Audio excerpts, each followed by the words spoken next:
Hello and welcome to Mrs. Pam Reads.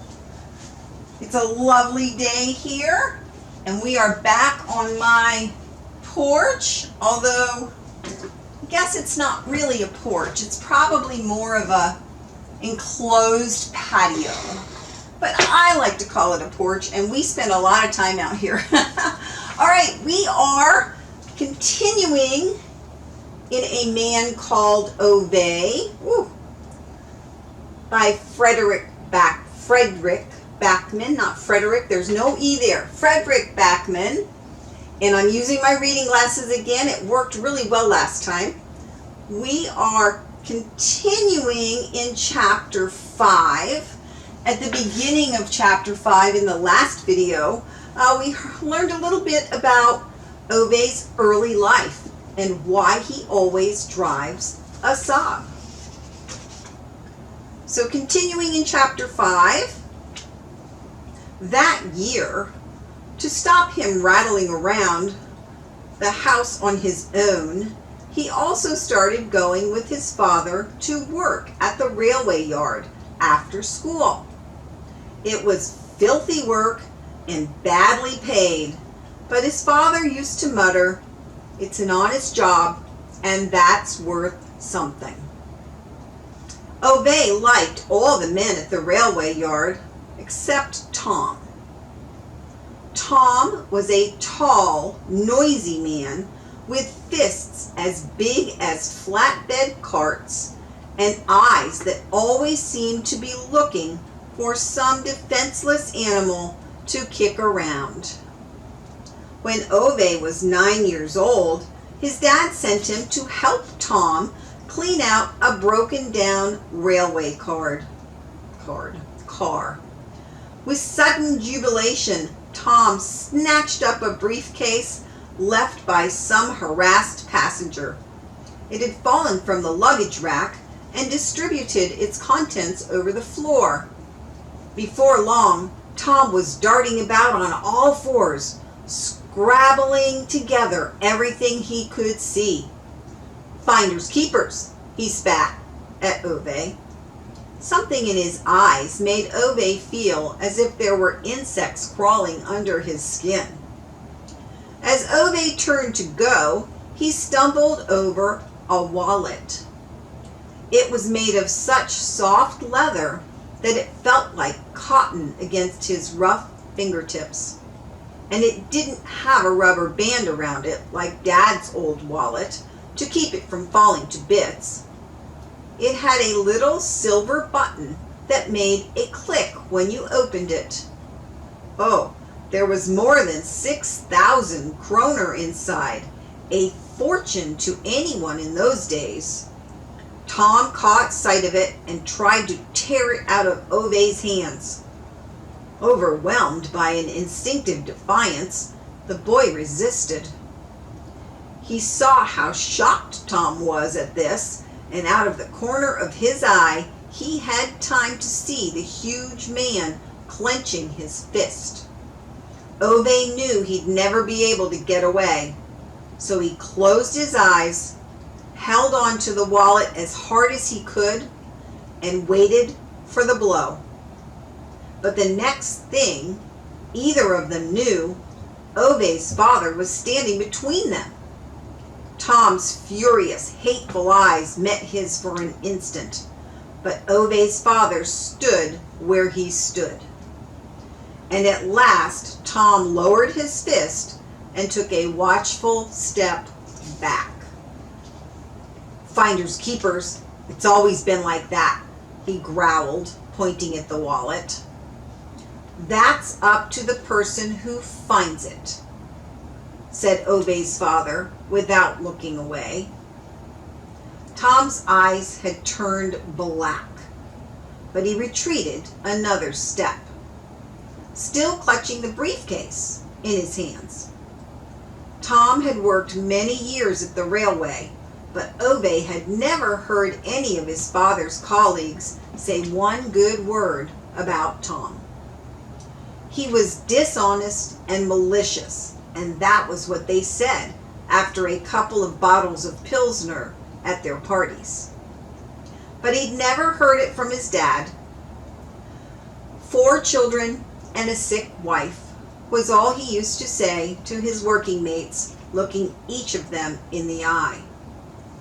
Better men than Tom could have ended up worse for it. And then his workmates usually changed the subject. His father pointed to the wallet in Ove's hands. "You decide," he said. Ove determinedly fixed his gaze on the ground, feeling Tom's eyes burning holes into the top of his head.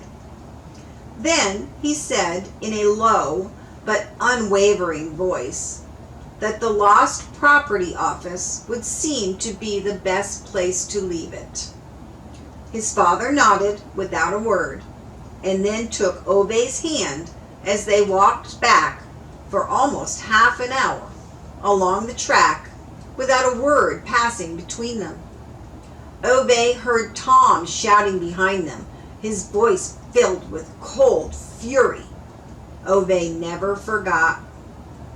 The woman at the desk of the lost property office could hardly believe her eyes when they put the wallet on the counter. And it was just lying there on the floor? "You didn't find a bag or anything?" she asked. Ove gave his dad a searching look, but he just stood there in silence, so Ove did the same. The woman behind the counter seemed satisfied enough with the answer. "Not many people have ever handed in this much money," she said, smiling at Ove.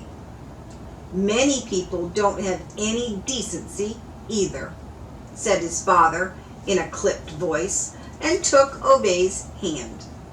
They turned around and went back to work. A few hundred yards down the track, Ove cleared his throat, summoned some courage, and asked why his father had not mentioned the briefcase that Tom had found. "We're not the sort of people who tells tales about what others do," he answered. Ove nodded. They walked in silence. "I thought about keeping the money," Ove whispered at long last, and took his father's hand in a firmer grip, as if he was afraid of letting go. "I know," said his father, and squeezed his hand a little harder. "But I knew you would hand it in, and I knew a person like Tom wouldn't," said Ove. His father nodded, and not another word was said about it. Had Ove been the sort of man who contemplated how and when one became the sort of man one was, he might have said this was the day he learned that right has to be right. But he wasn't one to dwell on things like that. He contented himself with remembering that on this day he decided to be as little unlike his father as possible. He had only just turned 16 when his father died. A hurtling carriage on the track, Ove was left with not much more than a sob, a ramshackle house a few miles out of town, and a dented old wristwatch. He was never able to properly explain what happened to him that day, but he stopped being happy.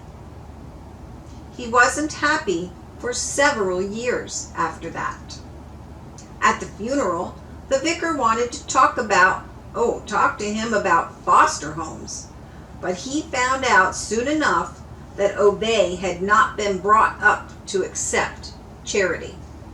At the same time, Ove made it clear to the vicar that there was no need to reserve a place for him in the pews at Sunday service for the foreseeable future. Not because Ove did not believe in God, he explained to the vicar, but because, in his view, this God seemed to be a bit of a bloody swine. The next day, he went down to the wages office at the railway and handed back the wages for the rest of the month. The ladies at the office didn't understand, so Ove had to impatiently explain that his father had died on the 16th and obviously wouldn't be able to come in and work the remaining 14 days of that month. And because he got his wages in advance, Ove had come to pay back the balance. Hesitantly, the ladies asked him to sit down and wait. After 15 minutes or so, the director came out and looked at the peculiar 16-year-old sitting on a wooden chair in the corridor with his dead father's pay packet in his hand.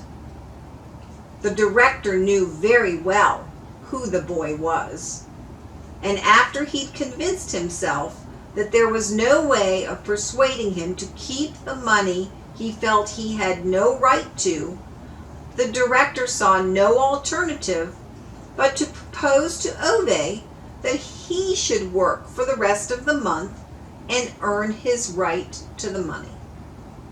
Ove thought this seemed a reasonable offer and notified his school that he'd be absent for the next 2 weeks. He never went back. He worked for the railways for 5 years. Then, one morning, he boarded a train and saw her for the first time. That was the first time he'd laughed since his father's death, and life was never the same again. People said Ove saw the world in black and white, but she was color, all the color he had. That is the end of chapter 5. Thank you for joining me for Mrs. Pam Reads. We will continue with chapter 6 in a book called Ove the next time we meet. In the meantime, if you'd like to subscribe to the channel, you'll see a little bell, and you'll click on the bell, and then you will get a notice when the next video posts. All right, you guys, thanks for joining me. Have an awesome day, and I will see you next time.